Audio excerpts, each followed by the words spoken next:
Okay, so I want to talk about a little bit, or like reflect a little bit about last class that we had in Dr. Shields' class. Last class we talked about chapter 3 in banks, and it had to deal with student ability grouping and what we were doing, and we just kind of discussion about that chapter. And one of the things I wanted to comment on is we had Robert White and I had a great conversation, and kind of got my mind thinking during class. But he said in class that he wanted to use tests to kind of gauge and measure students' growth, which that is good, if tests are used appropriately. And the comment that I made to him was, we got to. I pushed. I said, Robert, I'm going to push back with you a little bit on this. And I said a lot of the tests that have been written are based on standards that are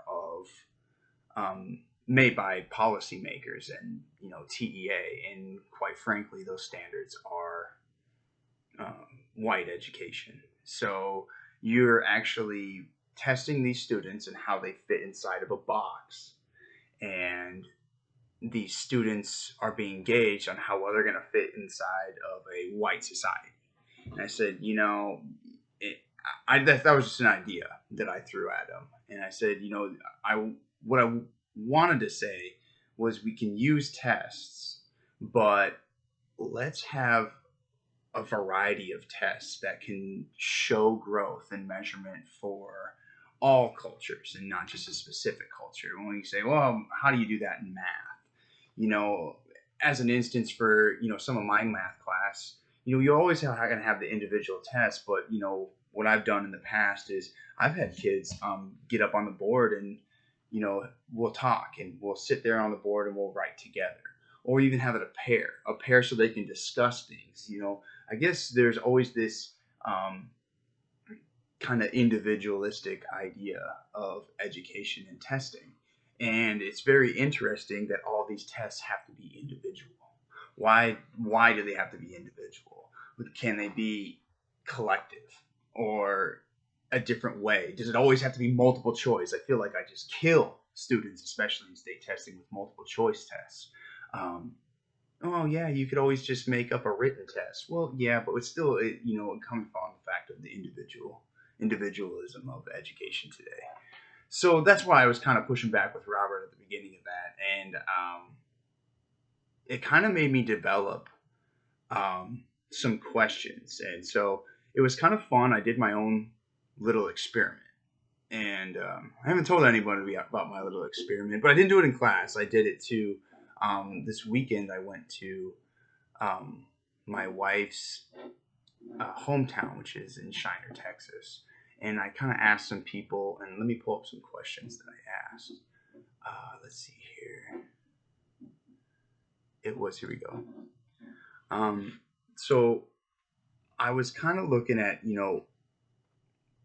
the whole point of my questions were to see if really there was this white dominance that is being tailored in education today, and the culture of white is there.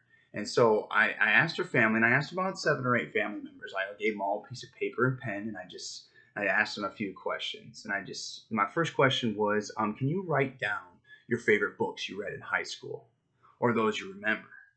And so they write down. And so then I asked them after a little while, I said, did any of these books turn into movies? If you can name the main actor of the movie, or at least put a face to the character, can write those down? Do you remember any authors or famous poets or poems, anything of that nature? And it didn't have to be in high school. I guess it could have been later on in life or college, but write down the names of the authors and poems and poets. And then my next question was, what key figures do you remember in U.S. history? So that could have been anything. Any key figures, any key people that made an impact on U.S. history. Can you write those down? And then I said can you name any scientists? Can you name them?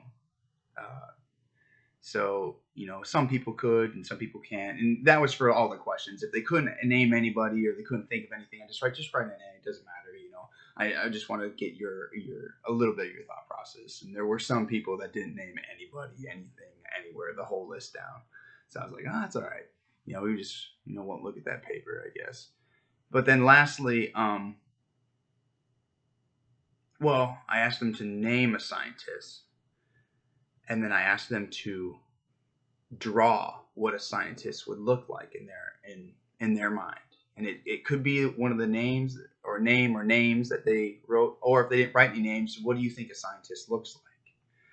And then I guess this is the last question. I asked them if they could name any senators or politicians that are currently in office in their state or had been in office in their state.